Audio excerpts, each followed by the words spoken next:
চ্যাম্পিয়নশিপের ব্যস্ততা শেষ করে বাংলাদেশে আসলেন হামজা চৌধুরী। হয়তো তাকে বাংলাদেশ ফুটবল ফেডারেশন নিয়ে এসেছে বাংলাদেশ ফুটবল দলের কোচ বাছাইয়ের জন্য। জন সংক্ষিপ্ত কোচ এর সিভি এখন বাংলাদেশ ফুটবল ফেডারেশনের কাছে আছে।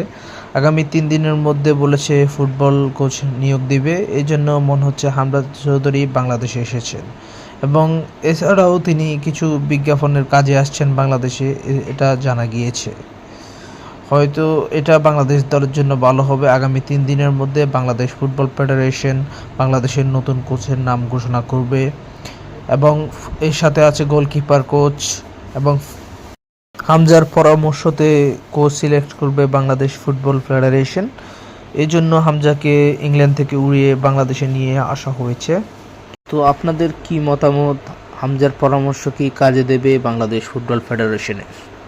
এই গরমের মধ্যে আপনারা কারেন্ট চলে যায়, অশান্তিতে আছেন, তাহলে আপনারা এখনই কিনে নিতে পারেন অনেক সোলার প্যানেল ফ্যানটির মধ্যে বিশেষ বৈশিষ্ট্য হচ্ছে এটির মধ্যে কোনো ব্যাটারি নাই, আর এটি হচ্ছে 9 ইঞ্চি আর পাকা হচ্ছে 6 ইঞ্চি। এটি সোলারে চার্জ হবে।